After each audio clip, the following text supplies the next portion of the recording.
menjadi wadah atau sarana bertemunya berbeda. Hari ini kita akan dipertemukan mulai hari ini terkait dengan seminar pengembangan proposal tesis ya gitu. Mungkin hari ini saya ingin berbicara santai saja tentang terkait tesis ini gitu kan ya. Seriusnya mah nanti, yang penting sekarang kita bangun kesamaan orientasi barangkali begitu. Sudah bisa dimulai atau kita tunggu sebagian baru 22?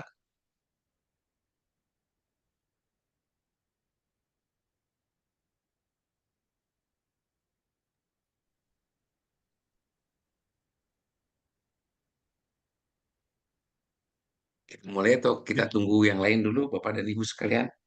eh, baiknya dimulai aja Pak Dokter supaya terbiasa disiplin ke depannya tepat waktu ke teman-teman.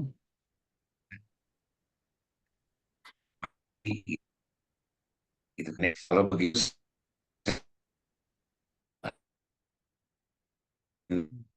Pak Yuyus biar nanti punya tugas menutup gitu kan. Silakan.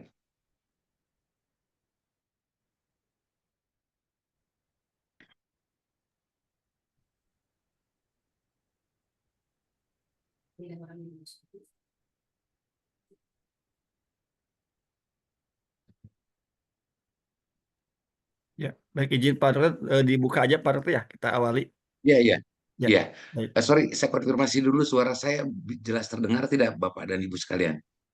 Eh, jelas Pak Dokter Insya Allah. Jelas, Pak Dokter. Ya, baik. Bismillahirrahmanirrahim. Assalamualaikum warahmatullahi wabarakatuh. Waalaikumsalam warahmatullahi wabarakatuh. Ya, Alhamdulillah pada pagi hari ini Bapak dan Ibu juga Pak Dokter kita bisa berjumpa kembali nih dengan eh, guru kita Pak Dokter Waska yang luar biasa. Hanya dengan tema yang baru di semester ketiga ini saya yakin pasti bakal dapat sesuatu yang luar biasa lagi seperti yang biasa Pak Dokter sampaikan di setiap perkuliahan. Dan itu yang sering kita nantikan Pak Dokter sebetulnya. Baik Bapak dan Ibu, mari kita awali kegiatan ini. Mudah-mudahan perkuliahan kita ini menjadi ilmu yang barokah buat kita, menjadi penerang buat kita nanti di manakala kita bertugas di muka bumi ini menjadi khalifah dan menjadi jalan keselamatan kita nanti. Kita buka dengan mengawali kegiatan ini dengan membaca basmalah bersama-sama. Bismillahirrahmanirrahim. Baik, Bismillahirrahmanirrahim. Pak Dokter, untuk selanjutnya mohon izin Pak Dokter untuk membagikan ilmunya kepada kita semua. Dipersilakan Pak Dokter. Baik, terima kasih Pak Yus dan teman-teman sekalian. Eh, Ketika saya buka litera, melihat jadwal untuk perkuliahan seminar pengembangan proposal tesis, kemudian saya lihat siapa pesertanya, maka saya kaget, loh, kok saya dipertemukan lagi dengan Bapak dan Ibu sekalian. Tapi kekagetan saya itu sungguh disertai dengan rasa bahagia. Karena apa? Karena tidak perlu lagi saya memperkenalkan diri. Yang kedua, sudah 2 kali kita bertemu, artinya saya sudah memiliki preferensi yang cukup tentang Bapak dan Ibu sekalian. Saya yakin betul Bapak sudah cukup bekal untuk melaksanakan babak akhir dalam perjalanan studi Bapak dan Ibu sekalian. Eh, saya menyadari sepenuhnya sinyal di saya itu bandwidthnya sangat buruk.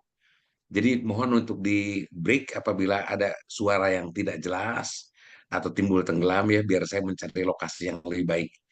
So far gimana, bagus atau nut-nutan? Kalau bahasa Sundanya menut-nutan gitu. Bagus, Lancar Pak Dokter. Bagus, Pak. kali lancar. Baik, baik. Dokter, saya interupsi sebentar. Ini lagi nganter nyonya di jalan sebentar ke rumah. Mau di off cam dulu ya Pak Dokter? Monggo silakan, silakan ya Makasih gitu, Pak silakan. Dokter. Ya. Ya, eh, kalau kita melihat nomenklatur atau nama mata kuliah ini, mata kuliah ini adalah seminar pengembangan proposal. Artinya kita akan melibatkan diri dalam satu forum yang disebut seminar di mana kita akan berhadapan dengan pemikiran-pemikiran, berhadapan dengan sesuatu yang disajikan oleh seseorang, kemudian kita akan mendiskusikannya, gitu kan ya. Kan begitu hukum dari seminar itu, ya gitu. Berarti Bapak dan Ibu sekalian hari ini sejatinya harus sudah siap menyajikan sesuatu untuk didiskusikan di kelas ya gitu. Yang dimana hasil diskusinya itu nanti mencerahkan untuk perbaikan apa yang Bapak sajikan. Kan begitu ya, hukum seminar itu kayak begitu. Nah, apa yang harus disajikan? Yang disajikan adalah proposal tesis. Nah, gitu kan. Jadi syarat utama untuk terjadinya perkuliahan ini adalah sudah tersedianya proposal tesis. Ya, kan begitu logikanya. Kalau belum ada proposal tesis, artinya kita belum bisa menyelenggarakan perkuliahan ini. Betul tidak, Pak? Logikanya begitu tidak? Lepas Betul itu, Pak, Pak. betul betul. Ya. Nah, sekarang apakah proposal tesisnya sudah siap, Bapak dan Ibu sekalian, untuk diseminarkan? Kalau untuk saya Pak Dokter, ada yang waktu saat semester pertama itu pernah mendapatkan materi kuliah untuk persiapan pembuatan proposal. Jadi ada judul dan topik yang memang akan diangkat Pak Dokter, insya Allah. Tidak, semuanya sudah ada nggak? Kalau ada, mari kita mulai seminarnya dengan topik-topik. Tapi harus semua ada ya. Kalau sebagian ada ya, sebagai tidak ada kan tidak rame gitu kan ya gitu. Saya cek dulu ya, biar saya cek dulu apakah sudah siap dengan seminar yang dengan proposal tesis yang untuk diseminarkan itu pertanyaannya. Kalau belum ya gitu, ya nggak apa-apa dijawab secara secara tegas gitu. Enggak, silakan. Bu Timur udah siap. Kalau mengikuti apa yang tadi disampaikan oleh Pak Yuyus, di semester pertama memang saya sudah mempersiapkan topik yang berhubungan dengan masyarakat, Pak. Waktu itu saya tertarik dengan sekolah lansia. Jadi pengembangan LKP saya dengan LKP dengan pendidikan non formal dengan sekolah lansia. Tapi dengan seiring waktu di semester 2 ketika mengikuti mata kuliah Bapak, berubah lagi. Jadi saya ingin mengembangkan modul pembelajaran untuk ya untuk kompetensi bahasa Inggris di Karang Taruna begitu, Pak. Ya, alhamdulillah. Saya senang jawaban itu, artinya pertama sudah bikin, sudah dipersiapkan, tapi seiring dengan perjalanan waktu dan adanya inspirasi baru, kemudian berubah itu artinya ada satu progres. Pak Asep sudah sejauh mana? Saya mau yang bertanya dulu aja lah ya. Silakan Pak Asep Suryanto. Kangen juga sama Bapak dan Ibu sekalian itu. Soalnya ketika Bapak terakhir di kelas kita kemarin dengan Bu Oke, waktu itu ada pertemuan di mana itu Teh Bu? Punten di Cikole, saya tidak bisa datang. Boleh, iya betul. Ya, gitu. Oke, silakan Pak Ya. Asep. Baik Pak Dokter, terima kasih atas waktunya. Kalau saya sih prinsipnya Pak Dokter sudah ada Ya. itu hasil dari bimbingan dengan Ibu Ika ya waktu itu tentang proposal tesis ini Pak Dokter. Jadi waktu Ya. itu saya mengambil materi tentang eh, karakter di level SMA ya Pak Dokter. Karena persoalan yang bikin galau sekarang kan banyak sekali persoalan-persoalan yang muncul sekarang itu di kenakalan-kenakalan di kalangan pelajar, bahkan di anak-anak yang levelnya mungkin SMP. Cuman saya lebih menyoroti nanti di bagaimana pendidikan karakter yang pemodelan gitu Pak Dokter di level SMA karena sekarang sudah sangat bias. Kalau kalau menurut pendapat saya itu pendidikan karakter di keluarga, kemudian pendidikan karakter di masyarakat sekarang itu jauh sepertinya ketika waktu saya merasakan menjadi anak kecil gitu, anak-anak gitu, di mana waktunya itu Oke. habis di madrasah, kemudian habis di sekolah-sekolah pengajian gitu Pak Dokter, dan kultur keluarga juga yang dibangun itu sangat sangat mengena sekali sehingga membentuk diri saya. Nah, sekarang itu kelihatan saya sendiri punya keluarga ini kesulitan gitu. Nah, makanya mungkin saya sedang mencoba mencari beberapa literatur, Pak Dokter, bagaimana pemodelan pendidikan karakter, walaupun sekarang sebenarnya pendidikan karakter di sekolah-sekolah itu digalakan. Cuman apakah ini juga berimbas pada eh, apa namanya ya, sehingga anak-anak itu bisa apa melakukan hal-hal seperti yang diinginkan oleh orang tua ataupun guru gitu.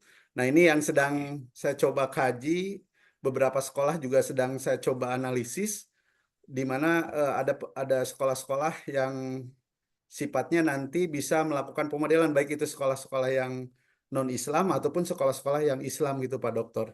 Di levelnya di Kota Bandung gitu yang sedang saya coba analisis terlebih dahulu. Itu mungkin Pak Dokter, mungkin kalau saya memohon kepada Pak Dokter ini arahan nanti apakah ini mengena atau tidak, atau nanti mungkin Pak Dokter bisa bantu literatur yang bisa saya kaji untuk penerapan model. Kalau di pesantren ada Pak Ustadz Pak Muhammad Misbah. Kalau di pesantren mungkin sudah karena boarding school mungkin terjaga ya, tapi untuk di level-level sekolah umum kayak negeri ini yang sekarang sudah kelihatannya kalau menurut saya secara kasat mata ini pendidikan-pendidikan karakter itu tidak mengena terhadap putra-putri kita yang diajar di sekolah-sekolah. Itu mungkin Pak Dokter. Terima kasih. Terima kasih Pak Asep. Saya senang dengan kelas itu. Kelas ini tuh karena progresif ya. Ditanya ada jawaban, jawabannya sangat menyenangkan. Dan ini bagi saya adalah tanda-tanda sukses yang saya akan tantang Bapak Ibu sekalian. Selesai semester ini tidak perlu lama-lama untuk selesai sekolah gitu kan ya. Baik, Pak Gitu, Dokter. oke. Pak Yuyus, saya boleh telusuri satu persatu ya sambil mendengar ya. Ya, Saya boleh sudah Pak Dokter. setidak-tidaknya saya sudah melihat ada dua pemikiran yang relatif sangat bagus lah ya. Silakan Pak Yuyus. Ya, baik Pak Dokter. Jadi saya tertarik dengan ini Pak Dokter, program pemerintah pusat yang saat ini sedang menggalakkan implementasi komunitas belajar di satuan pendidikan. Nah, saya mengamati Pak Dokter, jadi dapat data referensi yang pertama bahwa ternyata semua sekolah itu belum membuat kombel, itu sangat besar persentasenya, terutama di wilayah cabang dinas 7, yaitu Kota Cimahi dan Kota Bandung.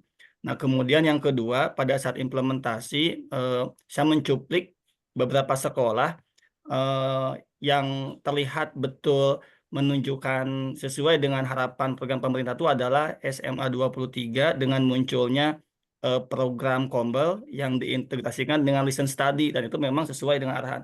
Nah, tapi buat yang lain nampaknya itu belum banyak yang berkembang. Nah, itu yang membuat tertarik. Kemudian juga imbas dari Kombel ini kan terjadinya budaya belajar berkelanjutan. Nah, ini hal yang menarik Pak Dokter. Apakah manajemen Kombel ini bisa merubah budaya belajar berkelanjutan di antara guru? Nah, itu yang sedang saya coba dalami Pak Dokter, sehingga judul yang sempat saya angkat, yang sempat saya ajukan dulu itu adalah dengan Bu Dr. Ika, yaitu manajemen komunitas belajar dalam mewujudkan budaya belajar berkelanjutan di satuan pendidikan sekolah menengah. Jadi terutama di wilayah 7 untuk tingkat SMA, SMK, dan SLB. Seperti itu Pak Dokter, yang ingin saya coba telusuri gitu. Oke, terima kasih Pak Yuyus ya. Jadi ingat Pak Yuyus barusan ingat menyebutkan judul ya. Yang terpenting bagi saya bukan judul dulu, tapi topik masalahnya ya gitu. Kadang-kadang kita dihadapkan punten kalau ini rada ngeri sedikit. Orang kadang-kadang sibuk dengan judul.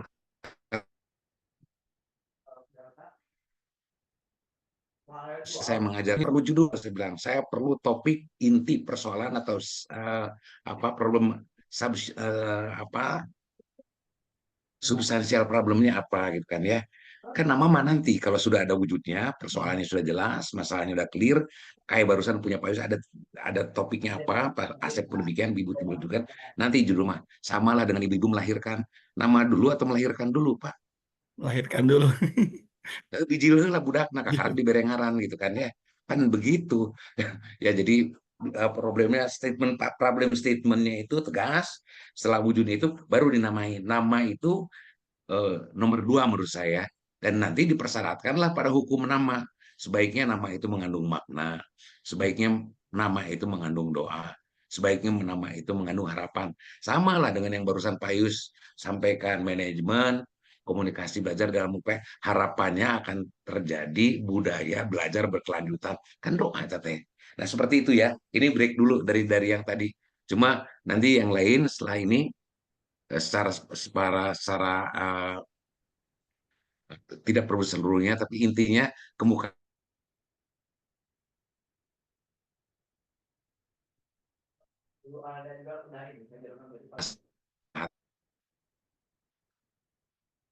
atau topiknya ya, jangan pada nama judul mah, nanti kalau setelah itu boleh judul ya. Khairudin ya.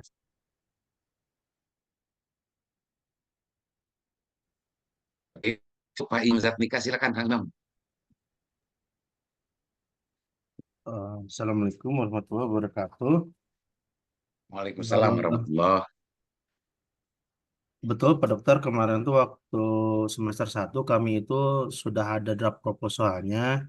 Kalau saya sendiri itu permasalahannya tentang ini Pak Dokter, sesuai dengan Pergub nomor 74 tahun 2020, bahwasanya Gubernur Jawa Barat pada waktu itu Pak Ridwan Kamil ingin menyelenggarakan SMA terbuka Pak Dokter di Jawa Barat. Ya. Nah, SMA terbuka ini cuman dia tuh harus sifatnya tuh fleksibel Pak Dokter, dan harus bisa menjangkau seluruh tingkatan siswa gitu Pak Dokter. Apa yang kekurangan biaya misalnya, terkendala sosial, ekonomi, jarak dan lain-lain. Nah, namun pada kenyataannya di lapangan itu kita tuh seringkali terkendala dengan susahnya untuk manajemen pembelajaran gitu Pak Dokter, karena jarak yang jauh misalnya, dan sebagian siswa juga mungkin ada yang berkegiatan selain dari belajar Pak Dokter. Nah, jadi kemarin saya itu mencari cara bagaimana manajemen pembelajarannya melalui learning management system Pak Dokter, seperti itu. Oke. Nah, itu kan sebetulnya sedang tren, dan memang sekarang eh, apa namanya, PBB atau UNESCO kemarin kan mencanangkan ya open education ya gitu. Open education itu antara lain dengan upaya-upaya seperti mengembangkan satuan pendidikan yang seperti yang disampaikan Pak Imam tadi. Jadi it's okay, dan itu pasti butuh kehadiran teknologi di situ kan ya gitu. Menarik ya. Silakan Ibu Rita Asmara. Aduh, Ibu Rita ya. Oke, silakan Bu Rita. Baik, terima kasih Pak Dokter. Selamat pagi teman-teman semua. Pak Dokter, sama halnya dengan rekan-rekan yang lain, bahwa pada saat awal ketika kita membuat judul proposal itu, saya mengambil berbagai permasalahan terkait, karena pada saat itu masih ada sisa terkait tentang saat itu tuh selesainya COVID pada saat kita pembelajaran dengan menggunakan learning management system gitu ya, seperti yang Pak Imam juga katakan.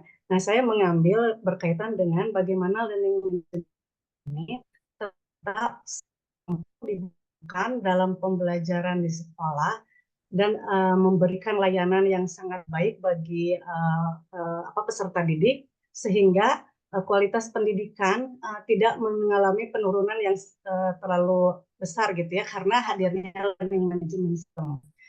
Namun sejalan dengan seiring dengan berbagai materi yang pernah kita dapatkan, kemudian juga ternyata pada saat itu ada lokus Pak Dokter, kebetulan saat itu saya berencana lokusnya itu di 2 swasta dan 2 negeri.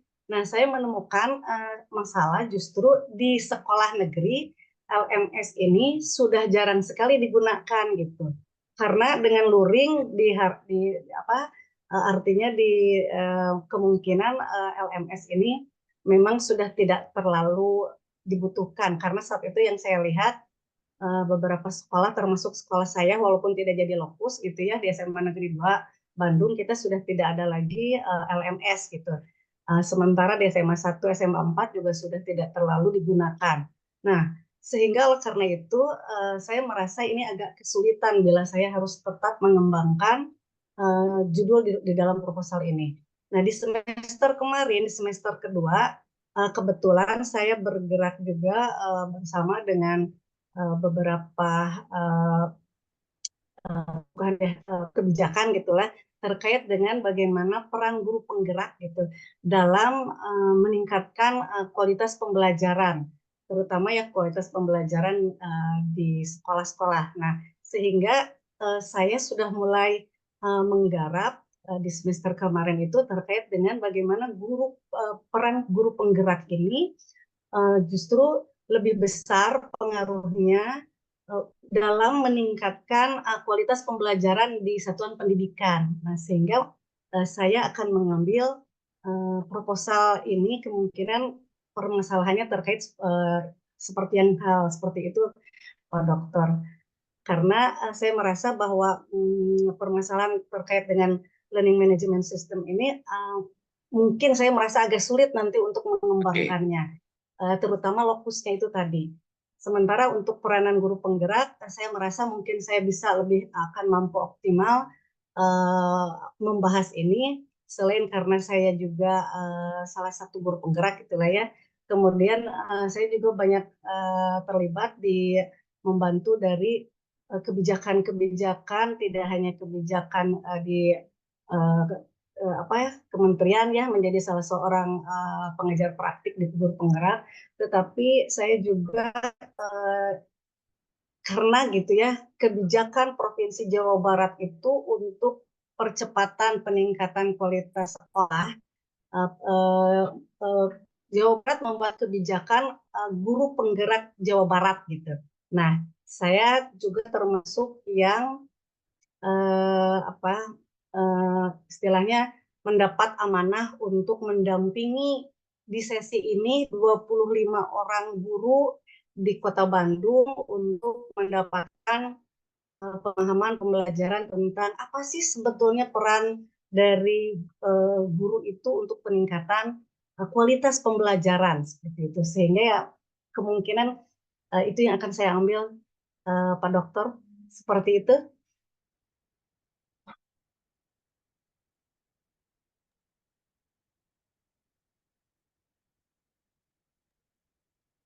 Oke, Jangan Pak Dokter. terima kasih Bu. Nah,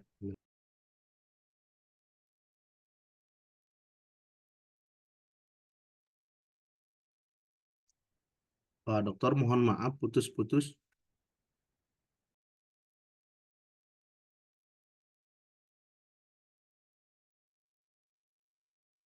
Di mute, belum dibuka. Terima kasih Bu Rita, mohon maaf saya barusan terlempar. Ya, mohon maaf Bu Rita, terima kasih. Saya barusan terlempar dari kelas karena mungkin intinya menjauh tempat bidinya. Saya bisa terdengar sehari.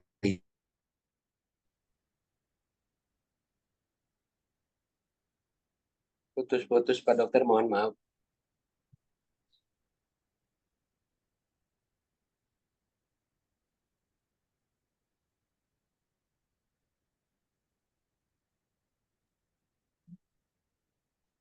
Lempar tuh.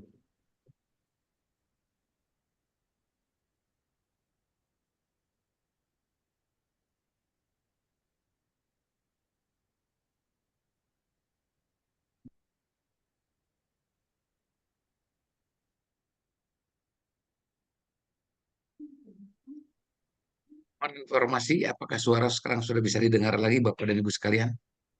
Bagus Pak, Sekarang sudah sudah bagus. ada Pak Dokter. Oke, terima kasih. Mohon maaf, barusan beberapa kali terlempar dikarenakan saya ada di tempat yang tidak terlalu bagus bandwidth-nya tadi sinyalnya. Terima kasih Bu Rita tadi sudah menjelaskan dengan baik apa yang menjadi perhatian Ibu untuk diangkat sebagai topik dalam penelitian tesisnya. Tentu saya tidak akan semuanya bertanya ya, saya ingin ambil sampel aja. Silakan berikutnya Bu Winda, dan setelah Bu Winda nanti tolong Pak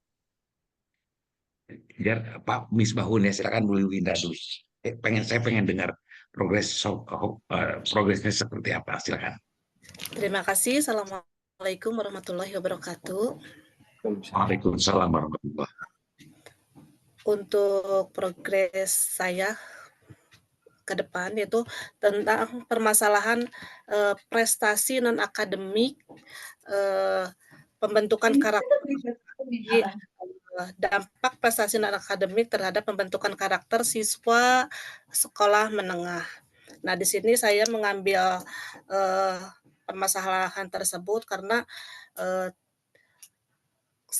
kadang-kadang seperti prestasi non-akademik itu tidak diperhatikan. Jadi saya ingin mengembangkan bagaimana caranya supaya si prestasi akademik ini muncul ya dan juga diperhatikan sama yang lain. Jadi dalam pembentukan karakter prestasi non-akademik ini banyak sekali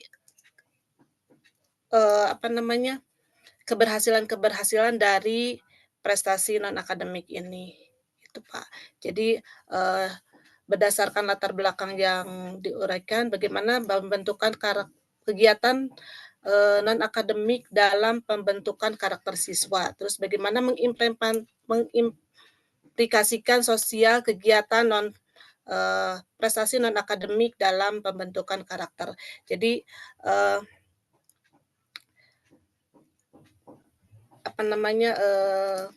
dari hasil prestasi non-akademik ini bisa menghasilkan karakter untuk siswa sekolah menengah.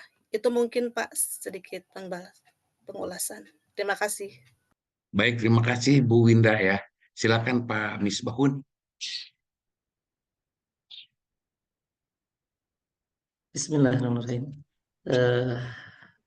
Betul apa yang disampaikan teman-teman.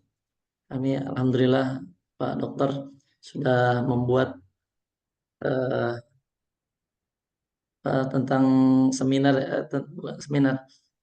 draft proposal yang kami tulis adalah tentang dunia pesantren.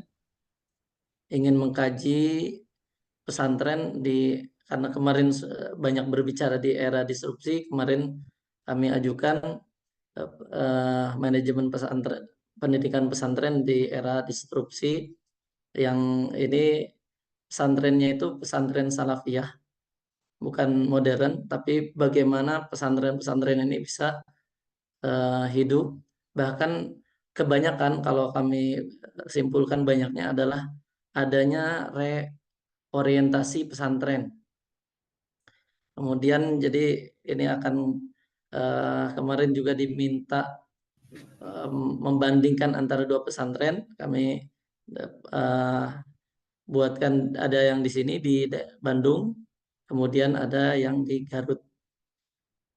Kemudian ini ke depannya akan, walaupun bukan menjadi ukuran ya pesantren itu besar atau kecil, banyak atau sedikitnya santri, ini tidak jadi ukuran, tapi ini menjadi pelajaran dan patut untuk dikaji apa saja misalkan kendalanya, pelajaran penting baik untuk pesantren itu sendiri maupun untuk pemerintah dan yang berkecimpung di dunia pendidikan, karena ini penting, apalagi kita sudah mengesahkan ada undang-undang pesantren di undang-undang. Gitu Pak Dokter, mohon arahannya. Baik, terima kasih Pak Misbahun. Silakan Pak Sofyan. Saya udah lama juga nggak dengar suara Pak Sofyan. Silakan Pak Sofyan. Terima kasih Pak Dokter. Bismillahirrahmanirrahim. Assalamualaikum warahmatullahi wabarakatuh. Waalaikumsalam warahmatullahi. Pak Dokter yang kami hormati, juga rekan-rekan semuanya. Pada kesempatan ini ingin kami sampaikan berkaitan dengan rencana seminar proposal dari saya, Pak Dokter. Kemarin tentang karakter siswa, Pak. Tetapi setelah saya pertimbangkan, kemudian kemarin saya membaca rapor pendidikan sekolah, khususnya di kami di SMA Negeri 7, ternyata ada sedikit tergugah, ada poin yang nilainya merah, yaitu dari segi nilai kemampuan literasi. Jadi berangkat dari permasalahan nilai literasi di rapor pendidikan sekolah itu merah, maka itu menjadikan suatu permasalahan buat saya untuk mengangkat agar di sekolah kami rapor pendidikan di tahun depan tidak merah lagi untuk konteks poin literasi, sehingga dari situlah kami munculkan bahwa akan mengangkat tentang permasalahan literasi.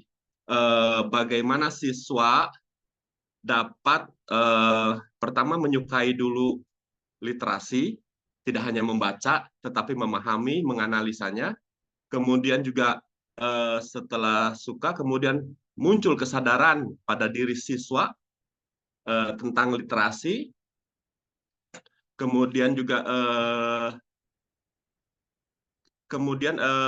bagaimana pemaksaan siswa yang belum suka itu dipaksakan untuk suka dan akhirnya nanti memulai kesadaran.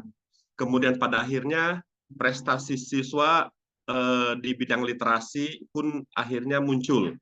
Dan dengan kemampuan prestasi siswa, lahirlah pemikiran-pemikiran yang kritis pada diri siswa, dan itu bisa meningkatkan poin atau nilai literasi di raport pendidikan sekolah. Jadi berangkat dari permasalahan literasi, kami coba akan diangkat menjadi bahan untuk seminar pengembangan proposal tesis di mata kuliah ini, Pak Doktor. Jadi dan saya coba tanya ke rekan-rekan pun, poin literasi rata-rata itu masih kuning ataupun ada juga yang merah. Jarang sekali sekolah yang memiliki poin literasi warna hijau. Jadi itu permasalahan yang akan kami angkat untuk menjadi pengembangan seminar proposal tesis. Itu barangkali dari saya, Pak Dokter. Hatur nuhun, Pak Dokter. Baik, terima kasih Pak Sofyan. Sekali lagi saya tidak akan semuanya, nanti bagian yang belum nanti terakhir ya gitu. Dua lagi lah. Saya ingin melihat peta yang sudah Bapak bikin terkait dengan rencana atau pemikiran ketika dimunculkan itu dalam proposal penelitian untuk tesis ya. Setelah itu nanti saya akan break dulu. Saya ingin mengedepankan atau menceritakan sesuatu yang lain yang barangkali dengan itu kemudian ada perubahan platform pergerakan dari Bapak dan Ibu sekalian. Dua lagi volunteer deh, siapa yang mau menjadi volunteer untuk dua lagi? Silakan Pak Erwin itunya. Soalnya ditulisnya AL Pro Business Partner. Untung saya hafal mukanya. Ya silakan Pak Erwin. Betul, belum dirubah, belum diganti Pak Dokter. Baik. Ya silakan. Ya, Bismillahirrahmanirrahim. Selamat pagi. Assalamualaikum warahmatullahi wabarakatuh. Waalaikumsalam warahmatullahi wabarakatuh. Nuhun Pak Dokter sudah memberikan kesempatan untuk saya. Kemudian salam juga buat teman-teman semua. Salam sehat, kompak, selalu lulus bareng. Amin. Ya. Amin. Nah, terkait dengan tadi, karena ini mata kuliah pengembangan proposal dan kita sebelumnya di semester 1 dan 2 sudah menyusun draft yang sudah diarahkan oleh para dokter yang mengajar kemarin, khususnya dengan saya mudah-mudahan masih relevan dan juga masih konsisten. Saya ingin mengangkat dan tertarik terhadap UMKM, Pak Dokter. Khususnya yang ada di Kabupaten Karawang, karena kebetulan saya terlibat secara tidak langsung bagaimana perkembangan UMKM di Kabupaten Karawang khususnya, dan di semua yang ada di wilayah-wilayah Indonesia pada umumnya. Dan saya masih melihat ada gap yang harus kita angkat dan mudah-mudahan bisa kita urai dengan cara saya pengembangan proposal di UMKM ini, sehingga nanti outcome-nya yang diharapkan dapat mengembangkan UMKM khususnya di bidang manajemennya, manajemen usaha, karena di manajemen itu banyak sekali poin-poin ataupun unsur-unsur yang mendukung daripada kegiatan usaha UMKM. Jadi mudah-mudahan ini masih bisa ini, dan tentunya ini sesuai dengan trennya dari pemerintah yang menggalakkan program UMKM di Indonesia. Ternyata berdasarkan data yang ada memang menjadi sektor leading sektor untuk ketahanan daripada ekonomi masyarakat Indonesia. Itu Pak Dokter. Oke Pak Erwin. Silakan seorang lagi. Siapa yang mau jadi volunteer? Saya Pak Enggak, silakan Pak. baru nyampe, alhamdulillah. Saya menyimak dan luar biasa teman-teman semua. Mudah-mudahan saya ketularan, apalagi ketularan Pak Dokter nih yang luar biasa dan hebat. Insya Allah saya akan membahas tentang permasalahan selama ini yang menjadi yang fenomenal ya, terutama pengangguran nih Pak. Saya akan kupas nih pengangguran di mana sebenarnya letak eh, kesalahan, apakah dalam sistem, apakah dalam manajemen, apakah nanti akan saya uji itu, apalagi eh, keberadaan dunia kursus terutama non formal Pak. Sekarang ini gencar-gencarnya bantuan kurikulum, program, terus akreditasi itu semata-mata untuk meningkatkan kualitas lembaga dalam penyelenggaraan pendidikan. Tapi tetap outcome-nya tuh nggak bisa masuk ke dunia kerja. Sekalipun output-nya dapat lulus mereka tuh dengan kompetensi yang memuaskan. Tapi cari, saya akan teliti ini sebenarnya di mana gitu permasalahan kok masih eh, pengangguran tuh banyak aja gitu. Apalagi dengan sistem kurikulum Merdeka Belajar itu sistemnya sangat luar biasa sebenarnya kalau diimplementasikan dalam pembelajaran gitu. Tapi kenyataannya apalagi kalau kita lihat posisi PISA gitu yang 12 terakhir kita rankingnya. Apalagi kalau melihat lagi HDI ya, Development Index yang UNDP riset itu. Kita berada di ranking 114 dan banyak sekali masalah-masalah itu yang ada hubungannya dengan penyelenggaraan pendidikan terutama di non formal Pak. Karena saya akan kaji, akan saya teliti di mana sebenarnya letak kesalahannya. Satu sisi penyelenggaraan pembelajaran luar biasa, tapi penganggurannya masih banyak. Itu yang akan saya uji Pak, akan saya teliti. Mohon arahannya dari yang terhormat Bapak Dokter dalam perjalanan saya. Terima kasih Pak Dokter. Oke, terima kasih Bapak dan Ibu sekalian yang sudah tadi memberikan gambaran tentang cakupan atau persoalan yang ingin dijadikan bahan kajian pada tesis, dan itu sudah dicoba pernah dituangkan dalam proposal ketika mata kuliah yang lalu ya.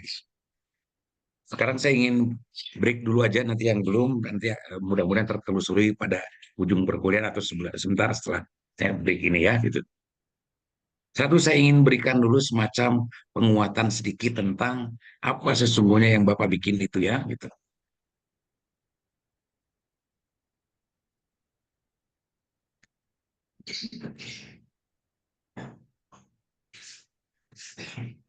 Oke ya, sudah tampak di muka Bapak dan Ibu sekalian? Sudah Pak Dokter. Dokter.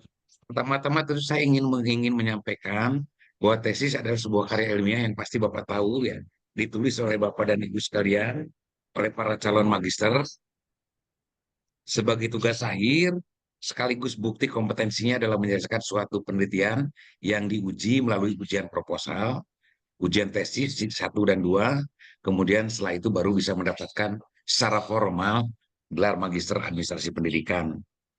Ya gitu.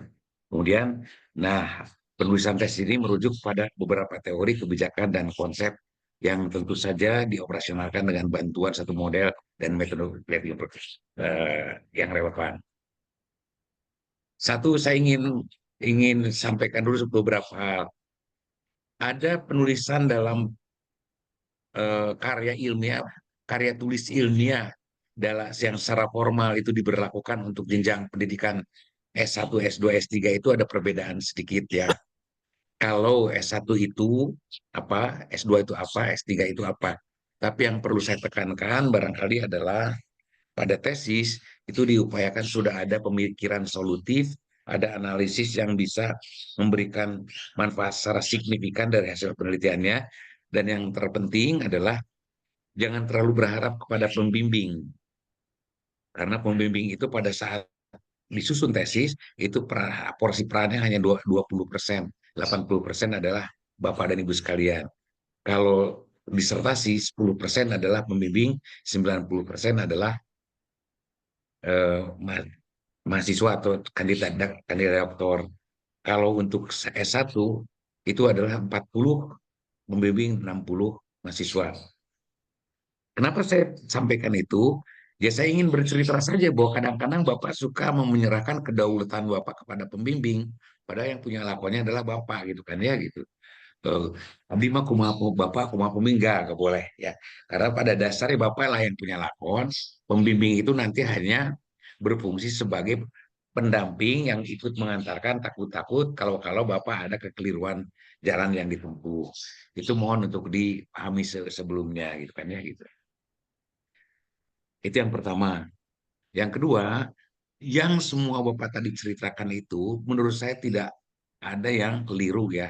Coba kita lihat apa sesungguhnya body of knowledge dari Magister Administrasi Pendidikan di mana Bapak nanti sebentar lagi akan menjadi seorang magister.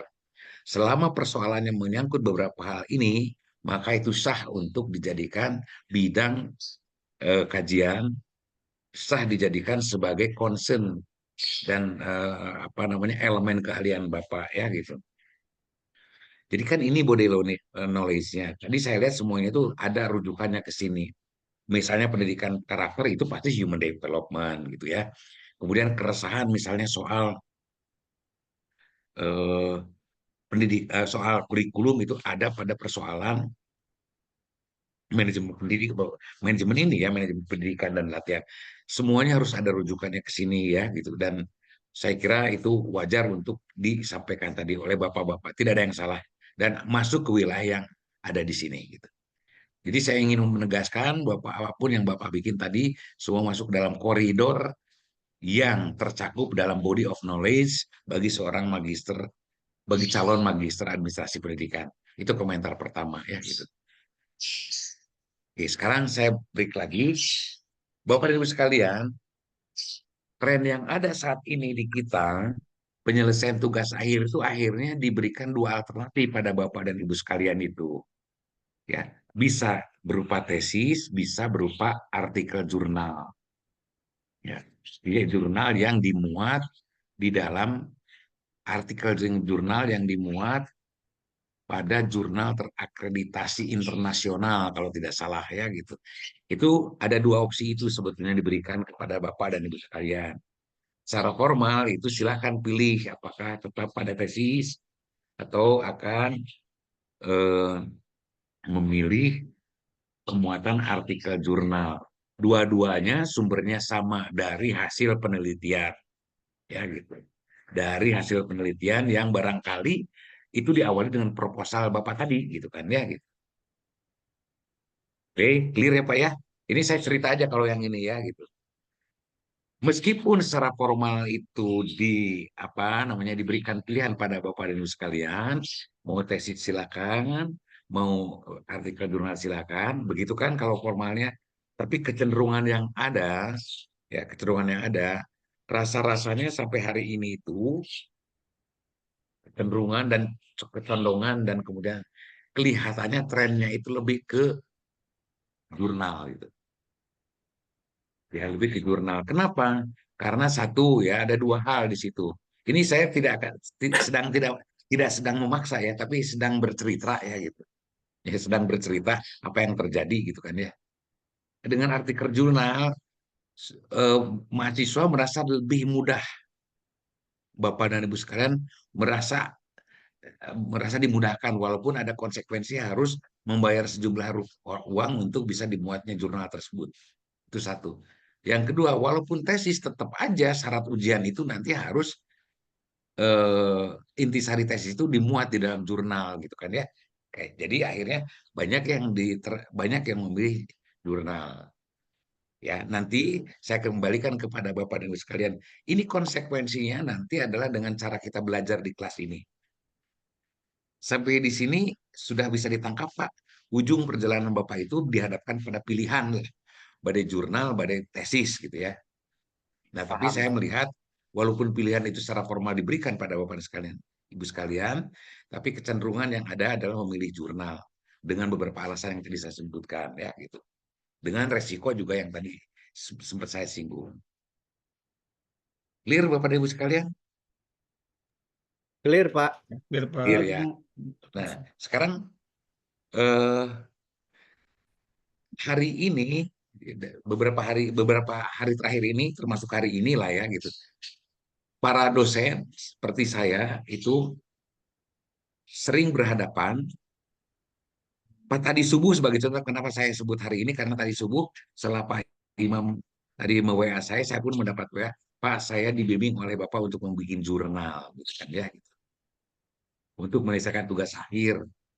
Dan ketentuan untuk membuat artikel jurnal itu, kalau tesis itu Bapak individual sendiri-sendiri, ya Bapak penelitian sendiri, membuat karya sendiri di dalam tesis itu, ya.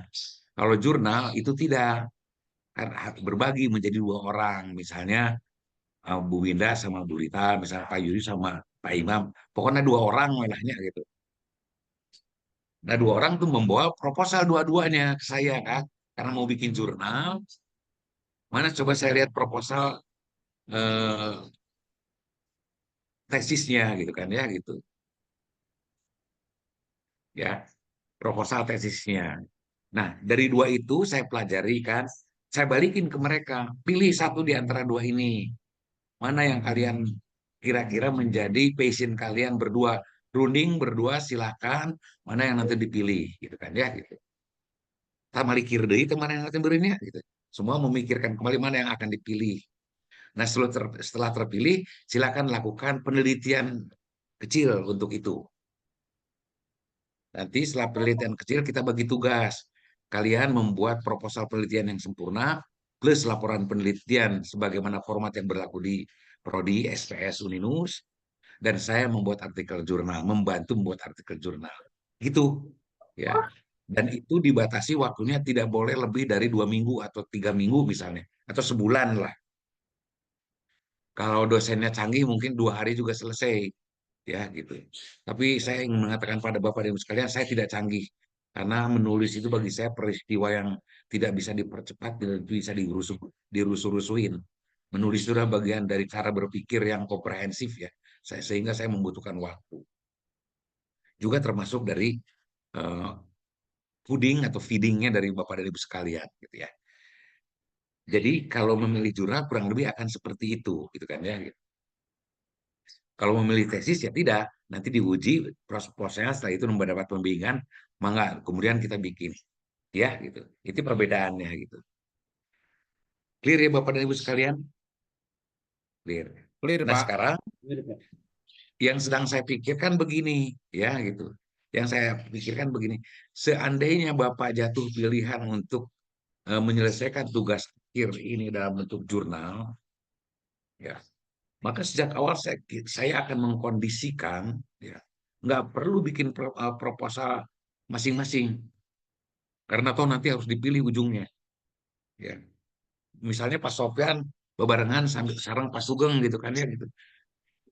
Di ujungnya harus dipilih kalau memang berdua dipersatukan dengan itu, dipilih mana saya atau mana yang, dan dikembalikan kepada Bapak kira-kira mana. Silakan kalian bersepakat, Bapak berdua bersepakat mana yang akan diangkat gitu.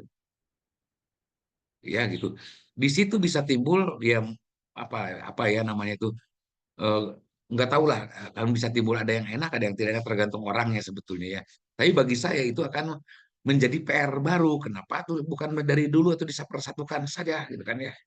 Sehingga dari sejak awal itu sudah bikin dengan kekuatan yang solid di antara duanya gitu ya. Nah, pikir saya sih ingin membuat skenario seperti ini kalau dimungkinkan dan kalau kemudian disepakati ya, akan meminta kepada Prodi. Jadi seandainya sekarang ya Bapak tadi sudah punya semua di sini, saya yakin sebagaimana tadi dicontohkan oleh beberapa yang sudah mempresentasikan tadi ya, itu udah ada topik masalahnya.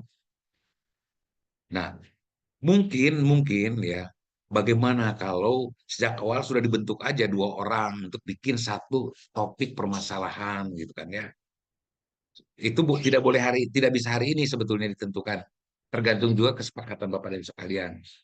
Kalau misalnya minggu depan saya akan menjelaskan bagaimana proposal yang baik itu dituangkan dan seterusnya.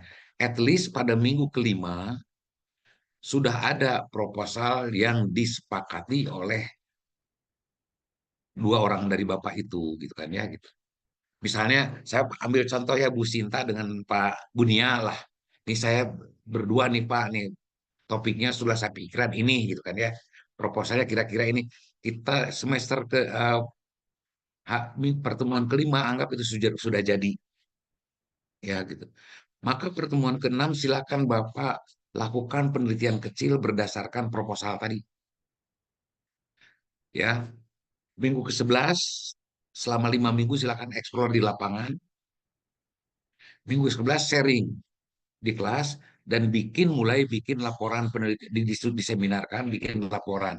Ketika selesai mata kuliah ini Bapak harus selesai, kalau ini menurut saya, Bapak harus sudah selesai proposal penelitian, Bapak harus punya laporan penelitian, hasil dari dari riset yang dilakukan, dan itu bagi saya begitu akhir perkuliahan itu ya langsung diajukan kepada prodi, menurut saya tidak akan lebih sebulan Bapak bisa beres dan lulus gitu kalau mau ya. Mudah-mudahan. Saya sedang bargaining dengan prodi. Udah jangan susah-susah, namanya tiap jelma harus bikin proposal, Pak Misbahun ingin pesantren, Pak Cecep misalnya ingin ting naon gitu ya, Pak Imam ingin apa, Pak Tatang ingin naon, Pak Yus ingin naon. Mungkin pas diadukan, Pak Yus silakan berjoin dengan Pak Imam. Berjing sapa godos tidak seiring gitu kan ya. Why not kita bangun aja dari sejak awal berdasarkan passion masing-masing, berdasarkan kapasitas masing-masing, dan yang paling penting adalah kesamaan minat dan perhatian kalau dalam hal itu. Ini saya sedang mewacana pada Bapak Ibu sekalian ya, gitu. Saya sedang mewacana kalau misalnya kemudian itu cukup menarik dan harusnya menarik sih menurut saya gitu. Emang Bapak betah lama-lama di sekolahan Pak? Terus ini kuliah gitu kan ya? Ya gitu. Sorry, kalau semester ini Bapak kuliahnya berapa mata kuliah? Ini aja atau ada lagi? Ada 3 mata kuliah, Pak. Naon deui? Manajemen satuan pendidikan sama pengembangan jurnal sama Bu Dr. Oko nanti jam 10. Oke, ya gitu. Jadi saya arahkan gitu. Mata kuliah ini tidak meminta Bapak dan Ibu mengerjakan seperti ketika kita kuliah 2 kali kita kuliah. Yang pertama awal sekali itu kalau tidak salah filsafat dan teori dan filsafat pendidikan ya. Betul. Sama Bu Elma yang kemarin bawa ke Bapak kan diminta untuk bikin jurnal, bikin pengabdian, kemudian bikin buku. No, untuk perkuliahan ini. Perkuliahan ini saya minta Bapak membuat proposal yang fit, yang siap untuk dilakukan penelitian. Ya, kalau itu benar-benar harus benar-benar gitu ya. Saya hanya meminta mengantarkan Bapak untuk bikin proposal yang matang. Bahkan saya ingin tarik maju, bikin proposal yang matang itu sebelum UTS. Lakukan penelitian menjelang dan setelah UTS, dan bikin diseminasi sebelum UAS.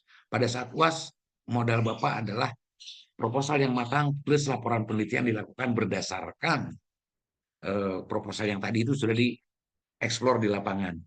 Beres, Pak. Menurut saya setelah itu Bapak tinggal daftar abdi pada daftar hayang geusar sekolah teh tai buktina kitu. Jadi jangan daftar pengen diuji gitu kan ya, tapi saya siap untuk menyelesaikan studi ini dengan begini karena saya sudah melakukan penelitian. Itu opsi yang mau saya tawarkan pada Bapak sekalian, Ibu sekalian. Saya mencoba berempati. Nggak gampang Pak untuk membangun semangat yang selalu stay gitu kan ya gitu. Jadi mending cari cara jalan keluar yang benar gitu kan ya. Itu yang mau saya sampaikan Bapak dan Ibu sekalian. Kalau misalnya ada hal-hal yang itu yang mau saya diskusikan pagi ini sebagai bentuk dari kontrak belajar kita pada perkuliahan ini. Ada komentar? Silakan. Izin berkomentar, Pak Dokter, boleh? Silakan. Kan sudah dipersilakan. Baik, terima kasih. Assalamualaikum warahmatullahi wabarakatuh, Pak Dokter dan rekan-rekan. Mohon maaf, Pak Dokter, di sini sinyalnya agak kurang baik, sehingga saya izin off cam mungkin, Pak. Ya, silakan. Menyimak dari tadi, mulai dari pembukaan, alhamdulillah Pak Dokter sudah menyusur gitu ya, menyisir beberapa teman yang menanyakan sejauh mana kesiapan mempersiapkan salah satu tugas akhir yaitu tesis ya Pak ya. Tadi beberapa teman sudah menyebutkan mungkin beberapa topik permasalahan yang pernah dibuat, kemudian ada yang berubah. Saya pun juga sama, dari materi Bu Dr. Ika ada, kemudian ada ide baru juga. Nah, lanjut barusan ada tawaran dari Bapak gitu ya Pak ya, alternatif mengenai tugas akhir kita, dan memang dari beberapa kali kegiatan perkuliahan kami pun ada melakukan jurnal juga ya Pak ya. Ada yang sudah terbit, alhamdulillah. Memang dirasa, saya pikir seperti Bapak bilang tadi, kita juga tidak perlu ya, maksudnya tidak ingin lama-lama gitu ya Pak ya, ingin segera lulus lah gitu ya Pak ya. Dengan tadi Bapak menawarkan bisa dengan jurnal, resikonya seperti apa, kelebihannya seperti apa gitu. Kemudian Bapak juga sudah memberikan timeline, kalau tadi saya menyimak ya Pak ya, matangkan proposalnya sekarang, kemudian setelah UTS boleh langsung ke lapangan, kemudian pelaporan, diseminasi dan pelaporan. Nah, ini saya rasa sudah sangat jelas timeline-nya untuk tugas akhir kami gitu ya Pak ya, kalau memang kita akan mau mengambil tugas akhirnya berupa jurnal. Saya pribadi nih Pak merasa bukan ingin cepat-cepat membereskan, mungkin siapa tahu nanti kita bisa lanjut lagi di program pendidikan berikutnya di S3 gitu ya Pak ya. Tapi memang secara ini kami memang ingin segera menyelesaikan perkuliahan di S2 ini secara tepat waktu. Sehingga saya pribadi setuju dengan apa yang tadi Bapak tawarkan, bagaimana kalau kami segera, mungkin saya sendiri sudah ada rencana nih dengan Bu Rosi, berdua ingin jurnal gitu ya Pak ya, mungkin dengan materi apa yang ditawarkan dari Bu Rosi, atau mungkin dari saya, yang saya juga alhamdulillah sudah memiliki ide untuk jurnal tersebut. Jadi kalau saya pribadi sangat setuju dan apa yang tadi Bapak tawarkan. Begitu Pak Dokter. Hatur nuhun. Assalamualaikum warahmatullahi wabarakatuh.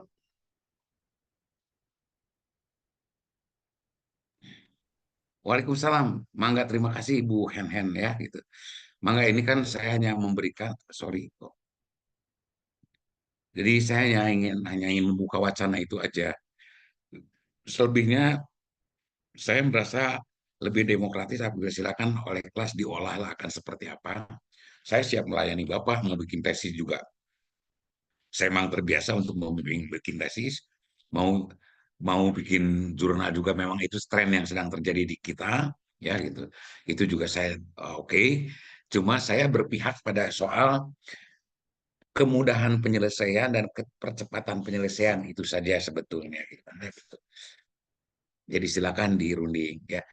Memang salah satu tantangan terberat untuk menerima tawaran itu ya adalah bagaimana kita menyatu padukan dua pemikiran di antara bapak-bapak. Misalnya perasaan menurut saya teh HD cek Pak Asep Suryanto tanya tibatan anu Pak Iqbal cek Pak Iqbal urang leuwih HD, itu yang kalau maka dari sejak awal bikin tim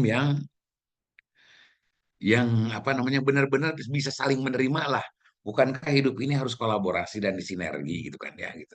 Sinergi adalah menerima kekurangan orang lain, mau memberikan kelebihan orang lain. Kolaborasi adalah menghormati sama kekuatan sama-sama. Itu Pak yang mau saya tawarkan pada Bapak. Ini adalah kontrak belajar. Jadi kalau misalnya mana yang mau Bapak tempuh, ayo kita bangun. Kalau saya sih tidak ingin terlalu jelimet Pak. Hari ini kita bicara seperti ini, mungkin setelah selesai ini silakan Bapak rembuk, oke, kita bikin ini. Seandainya kelas ini ganjil, nah nu hiji nu suwe, suwe itu naon dari suwe tanya Pak. Ya, nanti harus bertemu dengan orang lain yang belum tentu ya gitu. Nu hiji wayah we kedah suwe teman ya gitu. Kedah harus punya partner lain gitu kan ya. Kalau itu udah clear, minggu depan ayo kita mulai diskusi. Oke, mungkin saya akan awali dengan membangun proposal yang ideal lah gitu ya. Bagaimana cara menyajikan proposal yang ideal. Ya, kemudian tata tulis yang benar. Terus yang udah gitu, Bapak udah mulai mengolah tuh minggu depan tuh kan minggu kedua, minggu ketiga tuh mudah-mudahan sudah ada semacam sketsa atau rancangan awal tentang permasalahan, tentang format isian proposal yang mau diisi, yang format isian proposal yang formatnya itu sudah baku tapi kemudian tinggal Bapak isi. Minggu keempat sudah mewujud, minggu kelima Bapak berpresentasi di depan kelas tentang rencana penelitian Bapak, rencana penelitiannya.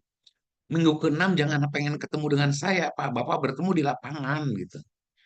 6, 7, 8, 9, 10 di lapangan ya gitu. Tapi harus saya kontrol, tapi ya cara kontrolnya Bapak lapor pakai WA gitu ya, atau gimana lah cari, atau misalnya Bapak sedang, misalnya katakanlah Bu Rita sedang melakukan penelitian di SMA 2 misalnya, oke hari itu saya akan datengin misalnya ya gitu. Kan saya harus melihat ya gitu. Bukan saya tidak percaya sama Bapak dan Ibu. Manusia itu ada kecenderungan curang. Aduh, sorry ya, ada kecenderungan ada tinggal iya. Kan gitu kan ya gitu. Oke. Nah, minggu ke-11 hasil penelitian itu coba diolah dengan satu dibikin, diseminasikan di dalam kelas, kemudian dibikin laporannya sesuai dengan format ada. Selesai, Pak. Minggu ke-16 itu saya harap proposal sudah sempurna, apa itu laporan penelitian sudah ada, tinggal ditandatangani oleh, kalau proposal Bapak berdua dengan saya, kalau laporan penelitian saya dan Kaprodi dan LPPM, kita setor. Setelah itu insya Allah tidak lama lagi Bapak akan mendapatkan SK untuk menyelesaikan studi. Itu yang saya harap, Pak. Kalau SK diterima pada ini, perkuliahan tuh berakhir Pak bulan apa Pak? Januari ya Pak Imam ya? Februari, Januari Pak, Februari itu terakhir banget gitu ngumpulin. UTS ya. Yes. Ya, tanggal Februari itu sudah selesai seperti itu, ya. Maret dapat SK, April beres, lah gitu Pak. Itu timeline yang timeline yang jorok lah itu. Tapi saya berani untuk mengatakan seperti itu, gitu kan ya. Karena saya jatuh kesian dan ikut bersedih. Saya banyak membimbing mahasiswa S2 juga ya. 1 tahun itu beres-beres. Ya. Dengan banyak alasan lah ya. Apalagi S3-nya gitu ya. Gitu. Beres nanti ketika dipaksa untuk sieun dikeluarkan gitu. Kan itu namanya tidak bagus. Ya. Oke, saya kira eh, pembicaraan ini boleh diteruskan oleh kelompok, oleh Bapak dan Ibu sekalian aja. Saya tidak bermaksud untuk menekan ke arah mana ya, tapi saya hanya memberikan pilihan pada Bapak dan Ibu sekalian. Kenapa pilihan ini kemudian saya yakin saya berani tawarkan pada Bapak dan Ibu sekalian? Karena Bapak sudah dan Ibu sudah menyatakan sudah siap dengan masalah yang tadi saya tanya. Nih, kalau kemarin saya bertanya hal yang sama, akan saya silakan cari masalah dulu dan tidak ada opsi seperti ini. Bikin dulu proposalnya dan proposal.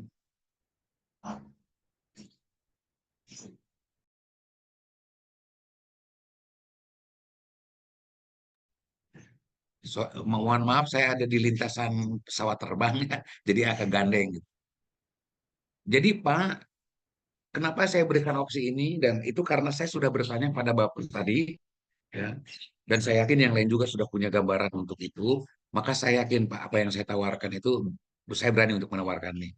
Tapi pada kasus yang lain kemarin juga sama, pada kelas yang seperti ini proposalnya belum siap tuh yang masalah ya sudah, tidak ada opsi yang tadi saya tawarkan teh. Sekarang silakan kalian cari masalah bikin proposal. Jadi lulus kalian itu adalah proposal. Dan setelah proposal nanti aku akan penelitian setelah beres kuliah ini. Kalau saya ingin kalau ngelihat peta yang di sini, ya penelitian dilakukan bagian dari perkuliahan kita. Sehingga setelah selesai perkuliahan, sudah ada hasil penelitian itu, tinggal ditindaklanjuti pada pengolahan akhir. Gitu Bapak Ibu sekalian. Ya, jadi silakan direnungkan dulu apa yang terbaik. Saya tidak mau menekankan hal itu, ini hanya sebuah tawaran. Ya, gitu. Ya. Boleh Ada bertanya? pertanyaan Bapak Ibu sekalian? Silakan, ada yang mau sampaikan. Pak Dokter, ini menarik sekali sebenarnya kalau apa yang tadi disampaikan oleh Pak Dokter. Artinya mungkin saya tadi agak sedikit ngeblank ya. Apakah penelitian yang kita lakukan di mata kuliah Pak Dokter sekarang ini bisa dijadikan acuan nanti ketika misalkan kita kan belum mengajukan proposal nih Pak Dokter ya. Apakah nanti kan di bulan Februari kita mengajukan proposal yang di apa namanya di mata kuliah ini, kan itu mungkin ada proses juga nanti penelitian bisa beberapa minggu atau beberapa bulan. Nah, apakah karena harus ada proses persetujuan mungkin dari prodi, kemudian ada pembimbing ya. Nah, ini kan, Ya, nah ini prosedurnya kayak gimana Pak Dokter? Mungkin apakah sama dengan ketika saya skripsi dulu, cukup hanya 1 bulan penelitian, kemudian mengolah data seminggu, selesai gitu. Atau gimana nih proses ujian nanti, apakah untuk ujian sidangnya gitu Pak Dokter? Tadi kalau saya lihat ada progres 2 kali ya untuk ujian proposal sidang ini. Nah, gimana mungkin timelinenya supaya kami juga tergambar ke depannya kami mempersiapkan seperti apa Pak Dokter mungkin gitu. Terima kasih oke. Pak Dokter. Sama-sama Pak Asep. Normalnya, secara normatif adalah ini normalnya ya kita beri, kalau pakai cara lazim yang selama ini berlaku dan sudah bertahun-tahun berlaku adalah selesai perkuliahan ini Bapak mendapatkan proposal, ya kan? Oke. Dan proposal itu kemudian masuk ke sidang uji proposal SUP, sidang usulan proposal yang diuji oleh beberapa orang dosen ya yang ditunjuk oleh prodi. Nah, di situ kemudian ada catatan perbaikan atau penolakan ya, tapi umumnya catatan perbaikan. Kemudian ada perbaikan. Setelah dilakukan perbaikan itu disetujui oleh para penguji, maka proses pengajuan pembimbingan, ya kan? Setelah itu Bapak dapat pembimbing. Nah, setelah dapat pembimbing, oleh pembimbing Bapak diarahkan untuk melakukan penelitian dan penyusunan tesis itu.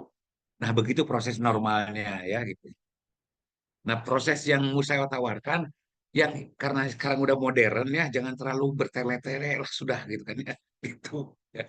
Satu, kalau yang ini tadi yang saya tawarkan itu, saya ingin mendukung, saya ingin punya cerita kayak gini pada prodi.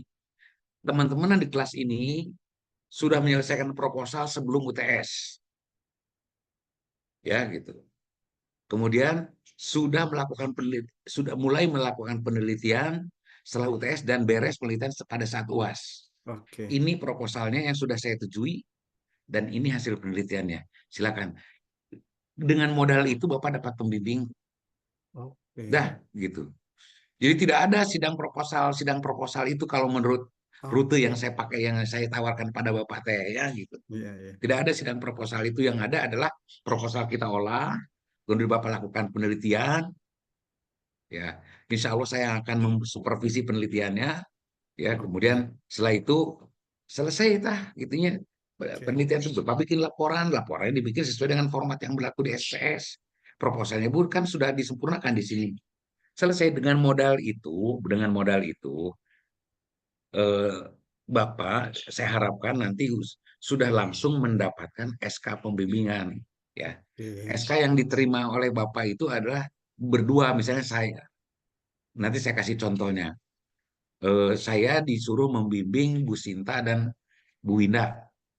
Nah, yang sekelompok ya, karena sekarang memang kenapa saya harus menyatukan dari sekarang supaya sepagodos Pak, supaya seirama ya, satu frekuensi orangnya gitu kan ya. Ini kan saya kemarin sering berhadapan dengan orang yang tidak kenal satu sama lain, tiba-tiba berhadapan ke saya, tergeng ngarepin saya, depan saya tuh, Pak saya ingin, saya lemparin, sok silakan gimana kalian berundingnya, jangan di depan saya gitu kan ya. Nah, saya kira jadi menurut saya ini proses percepatannya tuh luar biasa menurut saya gitu kan ya. Tinggal bikin dari Bapak yang terbaik supaya saya punya bargaining position yang cukup untuk ke prodi. Nih di kelas ini, kelas yang saya ampu seperti ini. Terima nggak? Nah, kalau Bapak bagus, saya akan tergeng Pak. Tergeng itu namanya bahasa Indonesia. Nah, saya akan fight gitu untuk bisa meloloskan itu gitu kan. Siap. Gitu Pak Asep ya. Siap, Gitu. Pak Dokter, siap. Terima Cukup kasih. jelas? Jelas Ya. Pak Dokter, jelas. Jelas ya. Pak Dokter ingin Ya. melanjutkan pertanyaan Pak Asep tadi, Pak Dokter, dan apa yang dijelaskan oleh Pak Dokter. Tadi alurnya kita mengajukan proposal, kemudian proposal itu kemudian ditandatangan oleh Pak Dokter, kemudian kita melakukan penelitian. Setelah penelitian, hasilnya dibuat laporan sesuai format yang dari SPSS Ununus, Pak ya? Ya. Begitu. Betul. Nah, Ya. kemudian dari laporan itu kita dapat SK pembimbingan, begitu Pak? Ya. Nah, setelah kita format laporan dan dengan format dari SPS, kemudian SK pembimbingan, tahapan berikutnya, apakah kita langsung menyusun untuk dari laporan itu ke jurnal atau harus ada proses pembimbingan dulu, Pak, setelah kita mendapatkan SK pembimbingan itu? Ya, proses pembimbingannya adalah cuma sederhana aja seperti yang tadi saya gambarkan. Jadi pembimbingan itu kalau bapak-bapak dipertemukannya justru pada saat ujung ya, jadi nanti dibagi tugas. Saya sebagai pembimbing Pak Sofyan, misalnya Pak Sofyan dipersatukan dengan Pak Iwan misalnya. Pak Iwan dan Pak Sofyan silakan bikin laporan penelitian ya, Iya. dirapi-rapikan sesuai dengan format. Saya mengolah jurnal. Nanti ketemu gitu kan ya. Kan gitu. Nah, kalau yang ini Bapak sudah selesai kan laporan penelitiannya gitu kan sama proposalnya. Jadi kita Iya. tinggal sama-sama mengolah itu dalam bentuk jurnal. Oh, Gitu. jadi pembimbingan itu untuk ke tahap pembuatan jurnal begitu, Pak? Iya. Dari Iya. hasil laporan penelitian itu. Ya. Oh, iya. Karena dengan cerita yang saya bangun barusan, bukan dianggap saja Bapak sudah selesai melakukan penelitiannya gitu. Iya. Dengan betul, yang Pak. dengan skema yang saya barusan ceritakan itu kurang lebih dianggap Bapak sudah selesai melakukan penelitiannya. Iya. Hanya tinggal ketika kita melakukan penelitian, kita penyusunan laporan, intensitas bimbingan tanda kutip dengan Bapak lebih terfokus begitu ya, Pak ya? Lebih banyak gitu ya, Iya. supaya laporannya lebih bagus begitu. Betul, makanya kelas ini saya tidak ingin Bapak Ibu sia-siakan. Kita bikin agar penelitian itu benar-benar intens. Penelitian itu benar-benar bagus gitu kan ya. Saya siap mendampingi untuk agar bisa melahirkan hasil penelitian yang bagus di akhir perkuliahan. Gitu. Dan itu tidak akan pernah terjadi pada proses pembimbingan sesungguhnya. Kalau misalnya saya membimbing Bapak ya, Bapak dibimbing oleh saya, Bapak datang ke saya nanti sakarepna gitu kan ya. Saya juga tidak mengontrol Bapak itu kernaon nih budak orang teh gitu kan ya. Nah, kalau ini kan dalam kelas, kumaha Pak Sofyan, kumaha Pak Tatang, kumaha Pak Misbah, kumaha Bunia, kumaha Bu Rita sudah sampai mana? Kan selalu saya intens tanya gitu, Pak gitu. Itu juga lebih strike ketimbang pembimbingan yang normalnya gitu kan ya gitu. Itu Pak Progresnya Sofyan. akan terpantau, Pak. Kalaupun Ya, Pak. nanti setelah nanti setelah dapat SK pembimbingan tuh ternyata ini kayaknya masih ada yang harus diperbaiki nih laporannya, hanya tinggal memperbaiki laporan gitu. Dan artikel jurnal itu adalah tugas saya untuk membuat dengan baik gitu kan ya, sama-sama kita bikin tapi saya mengarahkan dan saya yang akan bukan saya pembimbing, maksudnya pembimbing lah yang membuat jurnal itu menjadi baik gitu. Bukan membuatkan ya, mencoba membantu untuk agar jurnal itu bagus. Ya, gitu. Terus kemudian Pak, kalau dengan jurnal begitu, kita masih ada yang tadi Pak, sidang akhir Pak, kalau dengan jurnal itu Pak, sidang akhir. Kalau sidang tesis kan, kalau dengan tesis kan ada sidang tesis gitu ya Pak ya? Ya. Kalau jurnal, apakah ada sidang jurnal begitu Pak? Tidak ya Pak. Nggak ada gitu kan. Makanya saya bilang Pak Sofyan, justru saya tuh apa ya? Ada katakanlah di kelas ini ya, sebut saya mau ambil analogi aja ya. Di kelas ini barisan pertama di atas, dua barisan pertama di atas adalah Bu Timur, Pak Iwan, Pak Imam, Pak Ibu Rita, Pak Yuyus, Pak Yana, Pak Sugeng, Pak Sofyan, dan Pak Erwin itu membuat tesis, ya, mendapatkan SK untuk melaksanakan penelitian untuk tesis gitu kan ya. Yang bawah Pak Tatang, Pak Maisbahun, Pak Asep, Ibu Sinta, Bu Winda, Pak Nitro, Bu Nia itu pakai jurnal. Yang Bapak tadi kelompok pertama begitu mendapatkan SK bimbingan untuk tesis, pertama-tama menghadap pada pembimbing, meminta koreksi dulu ini proposal harus digimanakan. Jawaban pertama dari pembimbing, silakan diolah menjadi bab 1. Datang tadi olah di bab 1. Setelah itu, oh ini ada yang harus keliru ini, silakan diperbaiki dan lanjutkan ke bab 2, bab 3. Ya kan? Sebulan Pak, mungkin ada 2 bulan tergantung bapaknya. Kemudian Pak Sofyan semangat atau sebulan, Pak Sugeng marah kedul 3 bulan, Pak Yana aku mau lebih kedul 6 bulan. Ya misal, Pak Yuyus santai saya sibuk 1 tahun. Datang lagi bab 3 gitu, bab 3 itu ini kisi-kisi penelitiannya harus diperbaiki. Ya tolong perbaiki dulu, datang lagi. Terus dan terus. Itu setelah itu penelitian itu tidak mungkin hanya sebulan. Diperlukan 2 bulan misalnya ya gitu. Terus udah gitu penyusuran bab 4, bab 5. At least kelompok Pak Erwin, Bu Timur, Pak Sofyan, Pak Sugeng, Pak Iwan, Pak Imam, Pak Yana, Pak Yus, dan Bu Rita itu membutuhkan waktu 6 bulan paling cepat. 6 bulan paling cepat gitu ya. Ditambah kucapai hati nenangan pembimbing. Karena pembimbingnya berdua, kalau yang ini pembimbingnya berdua, Pak. Kalau yang tesis Bapak itu pembimbingnya berdua, misalnya saya dan Ibu Deti misalnya, atau saya dengan Pak Uyun, atau saya dengan si Suharhento misalnya, gitu kan ya gitu. Misal gitu kan ya gitu. Saya gampang itu hese gitu. Itu gampang saya hese. Ya, misalnya saya gampang itu loba cing-cing tat loba ulin. Waduh, capek hati eta bapaknya gitu. Jadi saya juga promosi jurnal pada demi Allah saya paling tersetuju gitu nih. Karena nah gitu ya. Nah kelompok yang bawah Pak Tatang, Pak Asep, Bu Cinta sama-sama pada hari H mendapatkan SK pembimbing, Bapak tesis yang di atas yang ini jurnal. Silakan seandainya at least tidak seperti perkuliahan dengan saya nih. Bapak belum disatukan. Oke, silakan Pak Tatang sama Pak Misbahun. Tema aja tentukan mana yang mau dipilih. Oh ini, ayo bikin proposal yang baru yang untuk jadi berdua ini. Oke, lakukan penelitian. Jangan lebih dari seminggu ya, 2 minggu ya, sebulan ya. Oke, Pak, sebulan penelitian. Oke, hasilnya mana? Ayo kita bikin jurnal. At least paling lama 2 bulan selesai. Oke, gitu ya, selesai penulisannya. Balik lagi ke atas. Bu Timur dan teman-teman, termasuk Pak Erwin tadi, begitu sidang tesis selesai, sidang tahap awal. Selesai sidang tahap 2, baru dapat magister. Ini kalau Bapak barusan begitu dapat jurnalnya ada LOA-nya, ada tanda terima terbitnya, tos Pak kudu sidang akan. Nah, itu gambarannya. Alamin. Paham? Paham nggak? Oleh Paham, karena Pak. itu, Paham.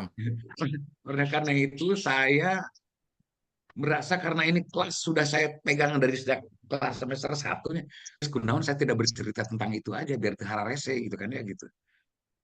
Begitu ya gitu. Makin terang, Pak. Gimana? Cuma belum benderang. Jelas? Minimal, alhamdulillah saya udah bisa memilih teman, terus inginnya satu dosen pembimbing, 2 bulan selesai dan lulus, Pak. Ya. Nah, tinggal paling ya pokoknya sekarang harus berpikir smart lah. Ada kesempatan, ada peluang seperti itu, ya pakai peluangnya itu ya dengan cara yang cerdas daripada orang menegak berjeng liur gitu kan ya. Ya, betul. Makasih banyak pencerahannya, Pak Dokter. Makin terang, makin terang. Dan saya hadir dalam perkuliahan itu adalah untuk itu gitu kan ya.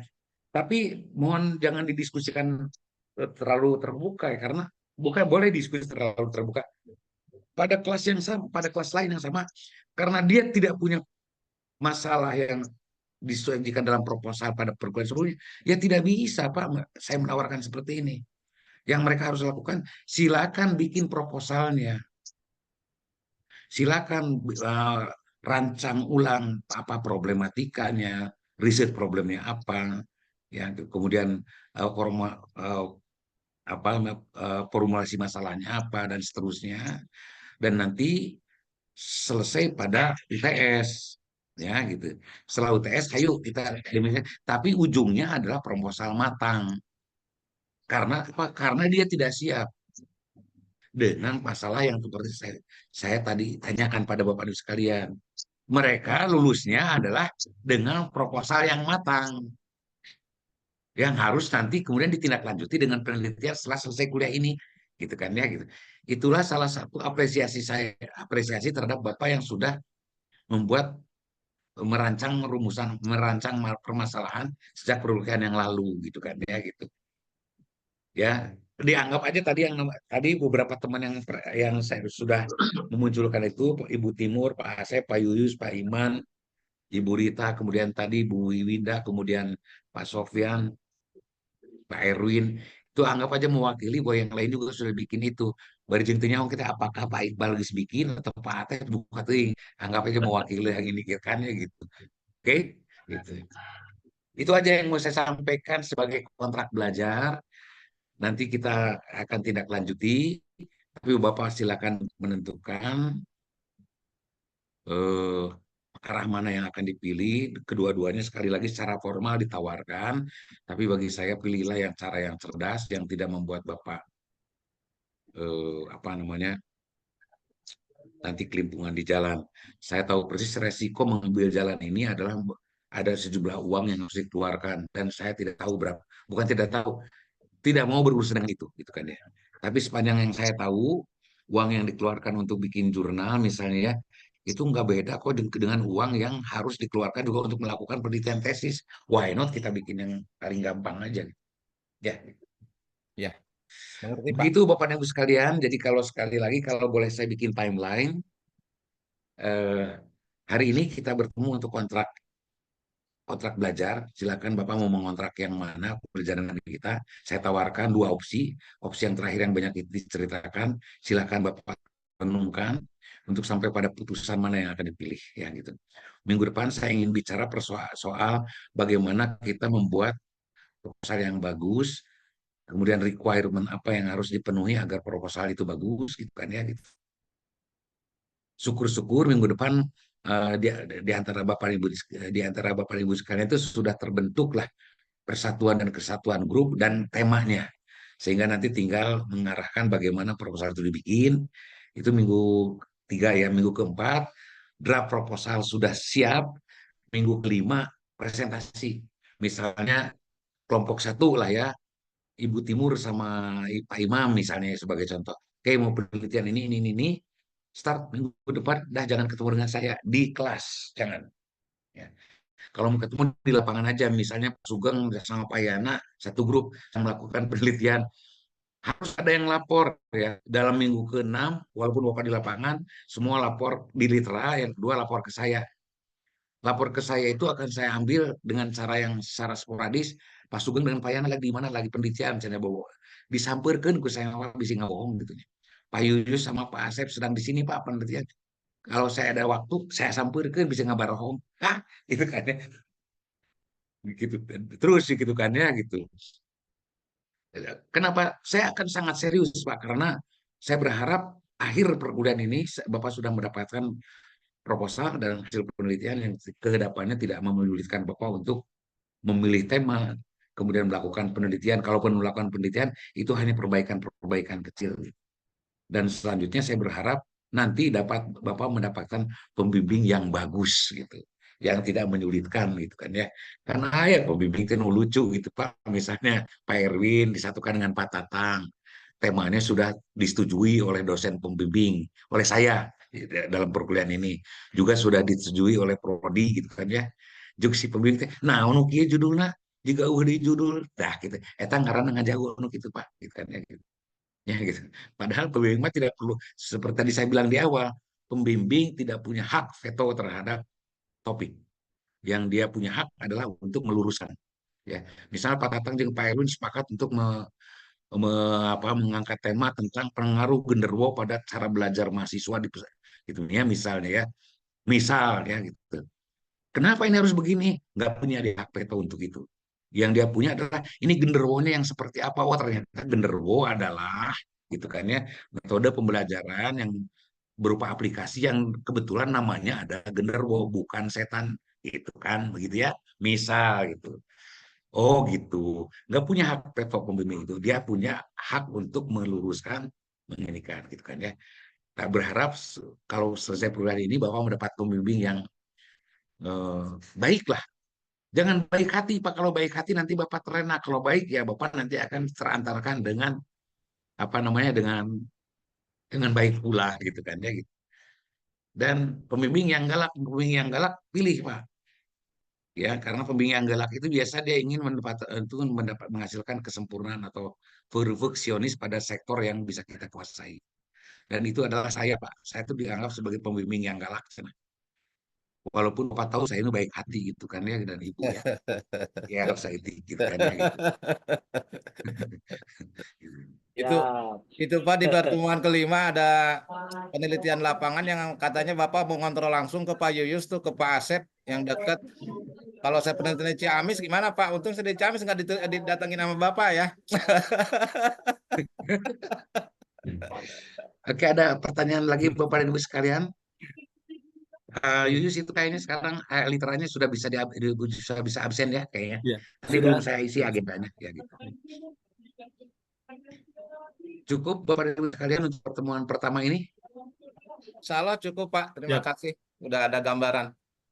Ya, cukup aja lah ya. Silakan Bapak sekarang berembuklah dengan teman-teman dengan diskusi di dalam kelas apa yang sebaiknya dilakukan gitu kan ya. Toh Bapak juga punya persoalan dan tugas di mata kuliah lain. Ya, saya tidak akan memberikan beban lebih dari apa yang saya sampaikan tadi ya. Bahkan saya ingin membantu untuk Bapak cepatlah, jangan lama-lama gitu untuk selesai ini. Amin. Makasih banyak Pak atas bantuannya. Oke. Jadi kalau tidak ada yang mau disampaikan lagi, saya kira saya juga harus mempersiapkan perkuliahan berikutnya dengan S3. Saya mau pamit, Pak Yuyus, Kenging, Bapak-Bapak sekalian dan Ibu. Ya, silakan Pak. Pak Dokter. Siap, Wilujeng Pak. Oke ya, silakan Bapak dan Ibu juga harus mempersiapkan untuk mata kuliah berikutnya. Jadi karena tadi yang membuka Pak Yuyus, sekarang silakan Pak Yuyus untuk menutup sambil memberikan statement akhir perkuliahan. Mangga. Ya, baik, terima kasih Pak Dokter. Alhamdulillah sesuai ekspektasi. Kalau dengan Pak Dokter selalu ada yang boom gitu di akhir itu di perkuliahannya. Dan hari ini teman-teman juga saya yakin lihat dari raut wajah seperti terinspirasi, dapat insight positif untuk percepatan semangat kita lulus bareng. Ini sudah dekat dan yakin insya Allah akan terrealisasi. Pak Dokter, terima kasih sekali atas insight di pertemuan pertama kali ini. Betul-betul sangat mencerahkan. Mudah-mudahan kami semua bisa komitmen dan konsisten untuk bisa menyelesaikan bareng-bareng dan lulus bareng-bareng sesuai dengan agenda dan jadwalnya. Bapak dan Ibu sekalian, teman sekalian, alhamdulillah kita berikan applause dulu buat Pak Dokter yang luar biasa. Terima kasih Pak Dokter, jazakallah ilmunya. Dan nanti kita ketemu lagi di pekan depan sesuai dengan schedule yang sudah Pak Dokter sampaikan. Kita buat kelompok, kita sampaikan tema hingga nanti dapat materi baru di pekan depan tentang proposal. Bapak Ibu, mari kita akhiri dengan membaca hamdalah. Alhamdulillahirrahmanirrahim. Terima kasih Pak Dokter, jazakallah khairan katsirah. Wassalamualaikum warahmatullahi wabarakatuh. Waalaikumsalam. Kita jangan dulu bubar, Pak Yus, ada yang harus Saya pamit dibicarakan semuanya ya. Ya, silakan Pak Dokter, silakan ya. Oke, kalau saya pamit ya Bapak dan Ibu sekalian ya. Sampai Ya, ketemu boleh minggu Pak depan Dokter ya. ya. Assalamualaikum. Waalaikumsalam. Termohon Pak Dokter.